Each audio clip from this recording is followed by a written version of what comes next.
আজকের যে কবিতা সভা এখানে উপস্থিত হচ্ছে, এই উপস্থিত এখানে সকল সদস্যদের আমার আন্তরিক শুভেচ্ছা, অভিনন্দন ও প্রণাম জানাই। আমি মূলত অর্চনাদির গ্রুপ থেকেই আসা, যদিও মেসেজটা আমি অর্চনাদির থেকে পাইনি, পেয়েছি আমার বন্ধু অজিতের থেকে। তাই অজিতের মানে রিকোয়েস্টে এখানে আসা এবং এখানে দুটো কবিতা দেওয়া। আমি পেশায় একজন সরকারি আধিকারিক, অ্যাকাউন্টেন্সি সাবজেক্ট ছিল, এখন অডিট ডিপার্টমেন্টের অ্যাকাউন্টস অফিসার। যাই হোক, আমি প্রথম একটা কবিতা আবৃত্তি করছি, একটা বন্ধু প্রয়োজন।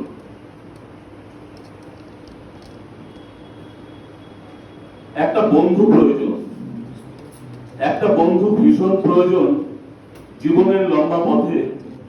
মনের কথা, মনের অনুভূতি যাকে বোঝানো যাবে সহজে। চোখে চেয়ে যে বুঝে নেবে মন কি বলতে চায়। বন্ধু আমার কেমন আছে, সুখে দুঃখে নাকি বেদনায়। একটা বন্ধু ভীষণ প্রয়োজন, একটু হাসার প্রয়োজনে।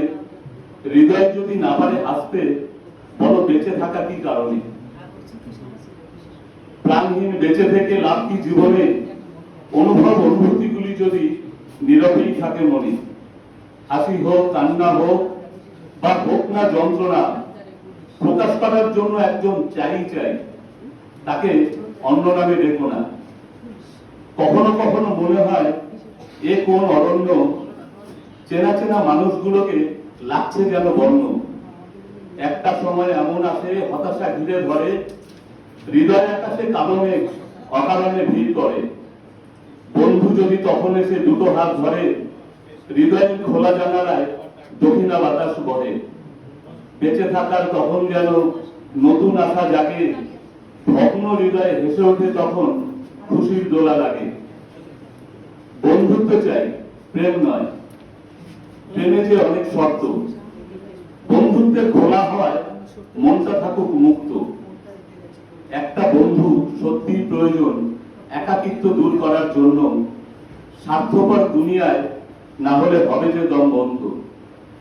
যে বন্ধু হাতে রেখে হাত বলবে অনায়াসে, চিন্তা তুমি করো না বন্ধু, আমি তো আছি পাশে। মনের কথা, মনের ব্যথা বলে দাও নির্দ্বিধায়। মনটা তোমার হালকা করো, তুমি নও তো অসহায়। একটা বন্ধু খুব প্রয়োজন, তাই একটু কাঁদার জন্য। মনের ব্যথা নিঃসংশয়ে বলে নিজেকে হালকা করার জন্য। কখনো কখনো এমন হয় লাগে না কিছুই ভালো, বিরক্তির মাত্রা বাড়ায় যখন গান বাজনা খেলাধুলো। পৃথিবীটা যখন হঠাৎ করে অন্ধকারে যায় ঢেকে, বন্ধুর তখন আত্মস্পর্শে জ্যোৎস্না আসে নেমে। একটা বন্ধু খুব প্রয়োজন তখন পথ চলার জন্য। বন্ধু বিনা জীবনটা যেন গভীর অরণ্য। বন্ধু ছাড়া জীবনের থাকে না কোনো অর্থ। বন্ধু তাই চাই, নইলে নইলে জীবন ব্যর্থ। ধন্যবাদ।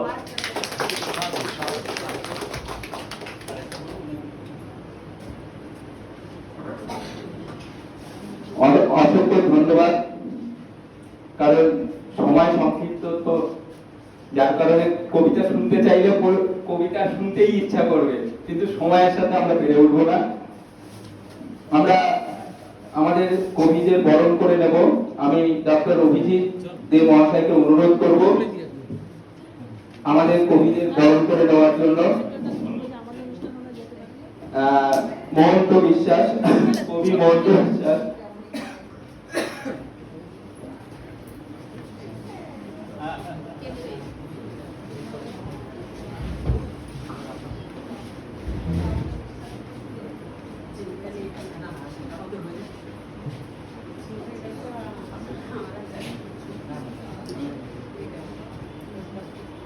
সকলে একটু করতালি দেবেন। কবিদের সম্মানিত করতে পেরে আমরা সত্যি গর্বিত। ছোট্ট ছোট্ট পায়ে ঠিক চলতে চলতে পৌঁছে যাব আমাদের লক্ষ্য। আমাদের লক্ষ্য এটাই। পরবর্তী কবি সুজিত ধারা মহাশয়, ওনাকে আমরা বরণ করে নেব। সংগঠনের পক্ষ থেকে ওনাকে সম্মানিত করতে পেরে আমরা সত্যি গর্বিত।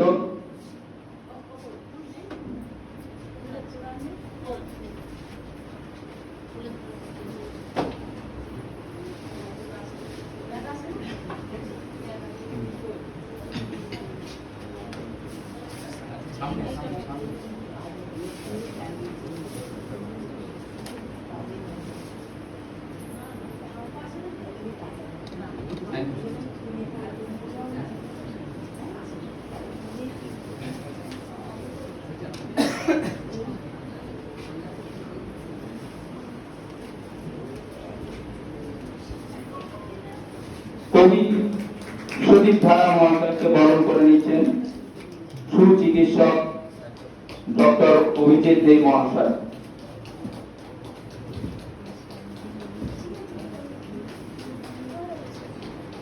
সত্যি আমরা সম্মানিত করতে পেরে সত্যি আন্তরিকভাবে ভালো লাগছে। পরবর্তী কবিকে অনুরোধ করবো আসার জন্য অজিত কুমার দে মহাশয়।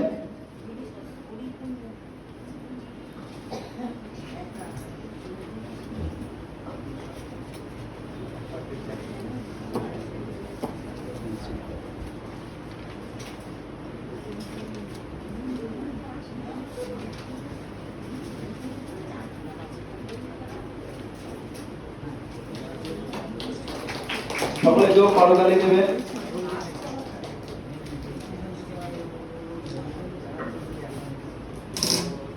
অজিত বাবুকে আমরা সম্মানিত করতে পেরে সত্যি সংগঠনের পক্ষ থেকে খুবই গর্বিত। ওনারা আছেন বলেই এই সংগঠন চলছে এবং সংগঠনকে আমরা এগিয়ে নিয়ে যেতে পারছি। পরবর্তী কবিকে সম্মানিত করব জয়ন্ত পাল চৌধুরী মহাশয়। উনি পেশায় সরকারি কর্মচারী, পাশাপাশি উনি যে আমাদের এত সুন্দর একটা কবিতা উপহার দিলেন, ওনার জন্য জোর করতালি দিয়ে ওনাকে সম্মানিত করব। পাশাপাশি আমাদের সংগঠনের পক্ষ থেকে ওনাকে ছোট্ট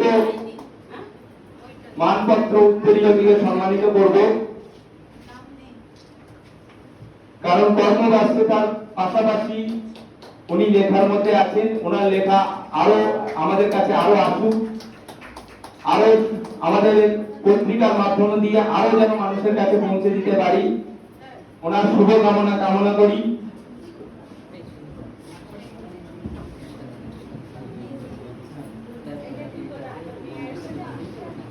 ধন্যবাদ আপনাদের।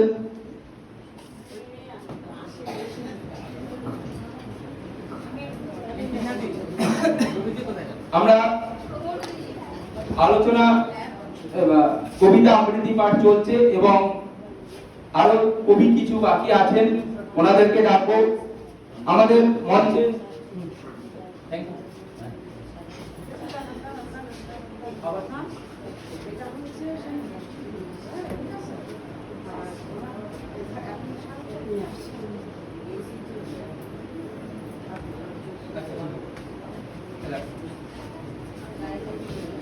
আমি আমাদের অতিথিবর্গ এবং কমিটির সদস্যরা উপস্থিত হয়ে গেছেন।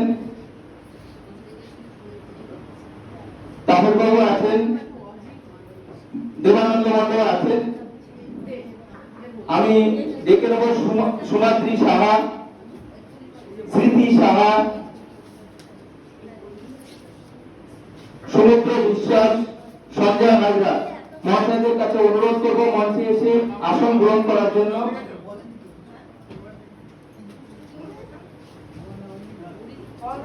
সুমাদ্রি সাহা, স্মৃতি সাহা, সমুদ্র বিশ্বাস, সঞ্জয় হাজরা মহাশয়কে অনুরোধ করব।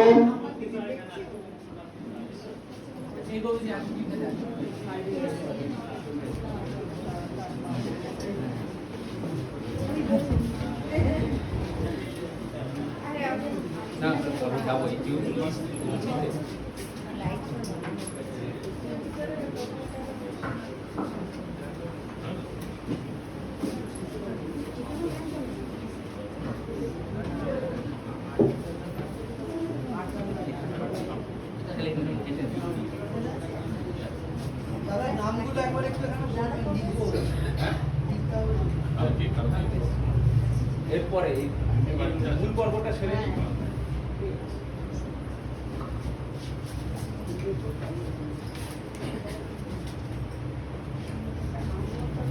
সকলকে ধন্যবাদ। আমরা অনুষ্ঠানের মূল পর্বে চলে আসি। আমরা প্রথমে শ্রদ্ধা জানাবো স্বর্গীয় অমরনাথ দে মহাশয়কে। উনি আমাদের গার্জেন ডক্টর অভিজিৎ দে, ওনার পিতা, উনি আজকে আমাদের মধ্যে নেই। ওনাকে সম্মান জানাবো এবং পুষ্পমাল্য পরিয়ে দিচ্ছেন ওনার সুসন্তান ডক্টর অভিজিৎ দে। মোমবাতি প্রজ্বলনের মাধ্যম দিয়ে আমরা অনুষ্ঠানের শুভ সূচনা অলরেডি করেছি, কিন্তু উদ্দেশ্য ছিল এটাই প্রথম হওয়া উচিত, কিন্তু যাই হোক আমরা লেট করে আমরা ক্ষমা প্রার্থী, স্যারের কাছেও ক্ষমা প্রার্থী। আমরা চেয়েছিলাম এটা শুরুতেই হোক। আমরা মোমবাতি প্রজ্বলনের মাধ্যম দিয়ে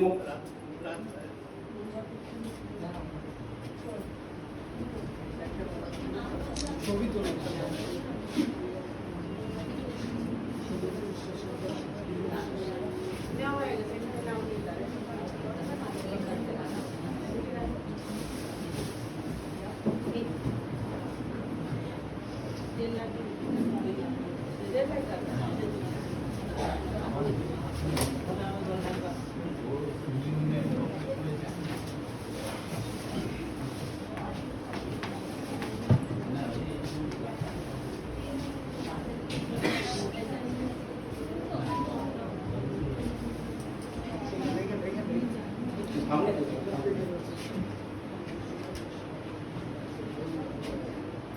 স্যারকে ডক্টর অভিজিৎ দে মহাশয়কে অনুরোধ করব মোমবাতি প্রজ্বলনের মধ্য দিয়ে আজকে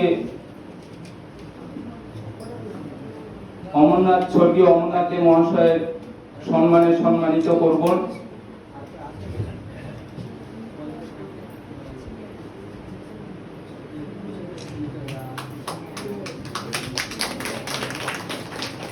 ধন্যবাদ।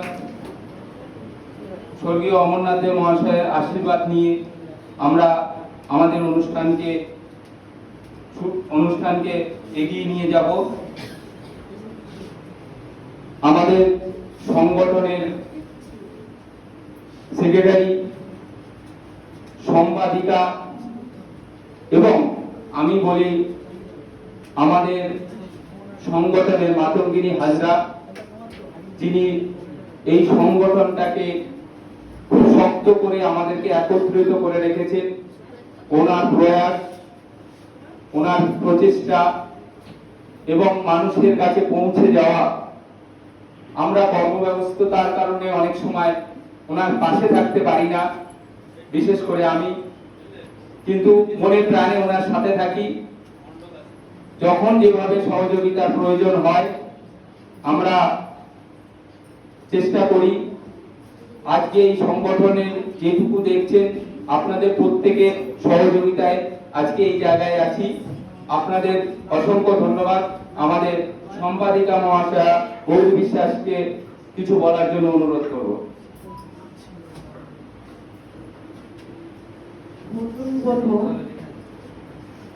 আজকে স্যারের দিকটাকে আমার খুব কষ্ট হচ্ছে এবং কান্না পাচ্ছে। আগে আমি বলেছি মা পৃথিবী, বাবা একটা বড় বৃক্ষ। স্যার শুধু না, আমাদের সবার মাথার প্রতি থেকে বেশ কিছুদিন আগে উনি চলে গেছেন। আজকে সত্যি স্যার মাঝে মাঝে সেটা নিয়ে খুব অনুশোচনা বা দুঃখ প্রকাশ করেন যে বাবা নেই, বাবা থাকতে এটা হতো সেটা হতো। সত্যি তো, আমরা বাবা মাকে গেলাম, এটা তাকে দেওয়া হয়নি, সেটা তাকে দেওয়া হয়নি, এখানে কেন রাখিনি, এটা অনেক ব্যাপার হয়। আজকে আমার এখানে বলার কিছু নেই, শুধু বলবো আপনারা সবাই উঠে দাঁড়িয়ে অন্তত 1 মিনিট স্বর্গীয় অমরনাথ বাবুর স্মরণে শ্রদ্ধা জ্ঞাপন করুন।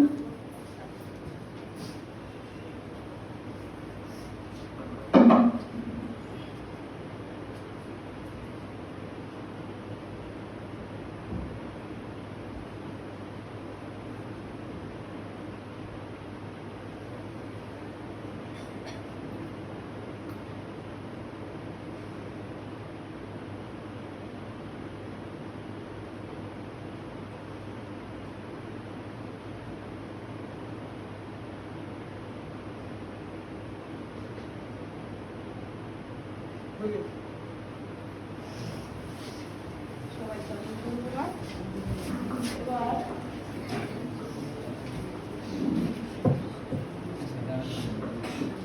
কৃষ্ণাদি এদিকে আসা একটা কথা একটু সময় চেয়ে নিচ্ছি। আমার এক পত্রিকার মানে অনুষ্ঠানে কৃষ্ণাদি এবং গৌরী যেতে পারেনি, তার জন্য বলেছিল আমার অনুষ্ঠানে এই সম্মানটা নেবে, সেটা আমি দিচ্ছি আর কি এখানে। কৃষ্ণাদি আসেন। হ্যাঁ,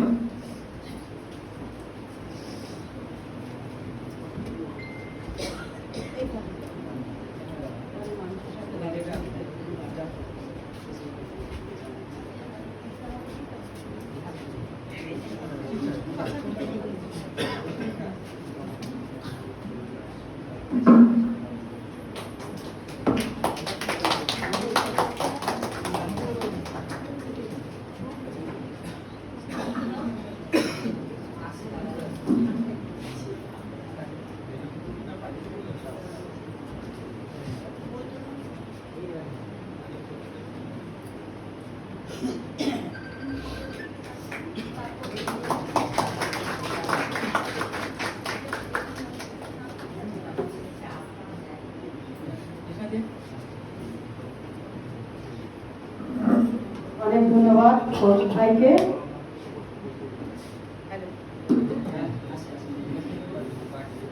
আমার জন্য এগুলো এবং বোনের জন্য এগুলো এই পর্যন্ত নিয়ে আসার জন্য খুশি হলাম।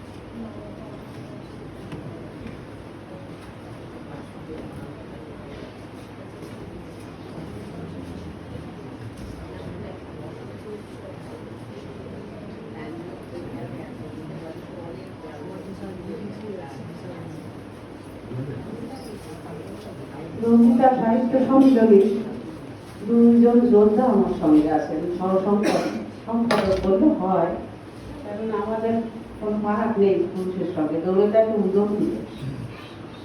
একজন কৃষ্ণা বিশ্বাস বিষ্ণুপুর কাজ করছে, আর একজন শুক্লা হালদার প্রচন্ড পরিশ্রম করছেন সংগঠনের জন্য।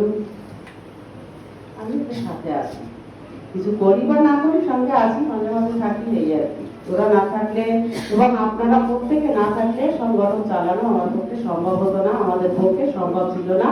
আর বড়টা সেটা তো বলতেই হয়, আর টেনে ধরে রেখেছে। আর বলতে ডাক্তারবাবু আমার জীবন ফিরিয়ে দিয়েছে, হয়তো সে সময় মরে যেতাম, বাবাকে এতদিন আর দেখতে পেতাম না।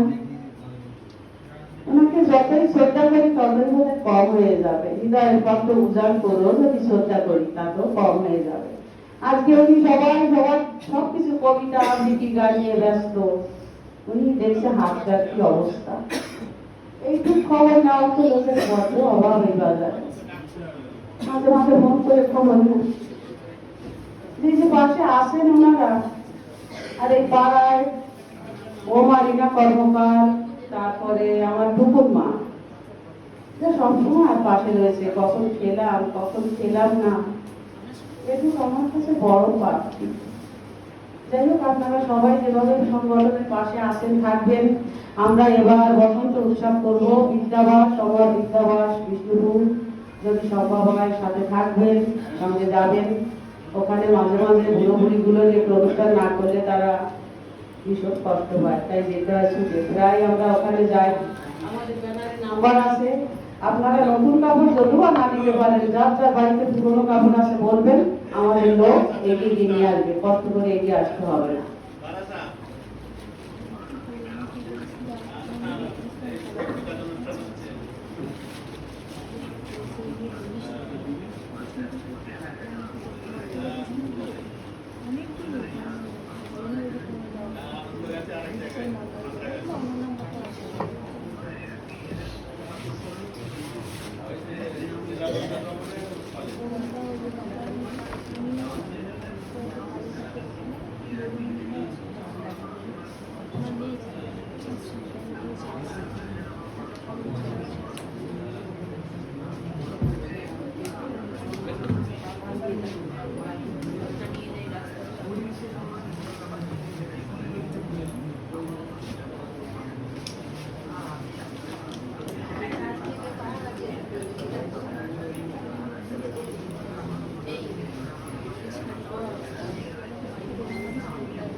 কবি নাজমাতুল লায়লা, ওনাকে সম্মানিত সংগঠনের পক্ষ থেকে সম্মানিত করব। আসছেন কবি নাজমাতুল লায়লা, সম্মানিত করবেন সম্পাদিকা গৌরী বিশ্বাস মহাশয়।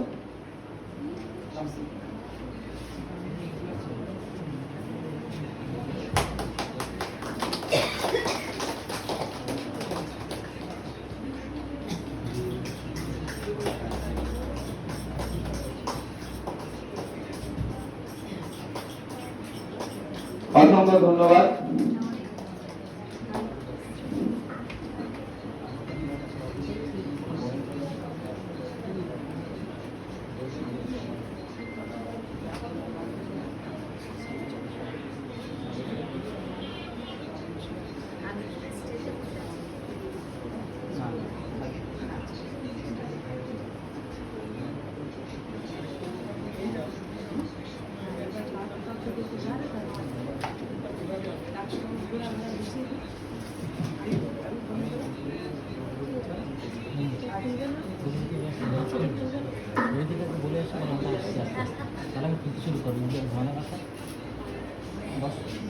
পরবর্তী কবিতা দেখে নেব ঋতুজা সরকার,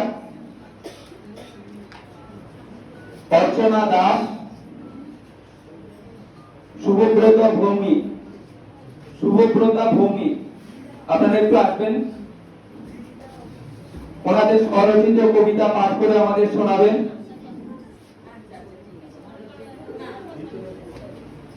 ঋতুজা সরকার, উনি আমাদেরকে ওনার স্বরচিত কবিতা পাঠ করে শোনাবেন।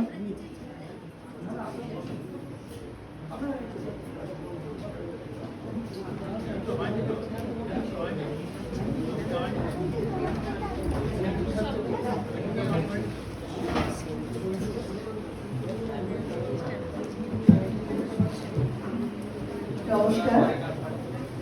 আজ রঞ্জিতা সাহিত্য সম্মেলনের প্রাঙ্গণে গৌরীর আহ্বানে আসতে পেরে সত্যিই খুব ভালো লাগছে। অনুষ্ঠানের শুরুতেই যে 12 জন মাকে দিয়ে প্রদীপ প্রজ্বলনের পর্বটি হলো, তার অংশীদার হতে পেরে সত্যি আমি খুবই অভিভূত। আজ আমি পাঠ করছি স্বরচিত কবিতা রথের দিনে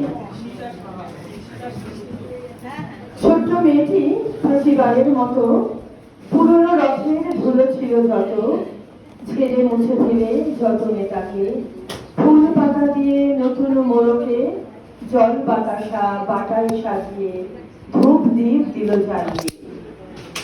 ছোট্ট মেয়েটি প্রতিবারের মতো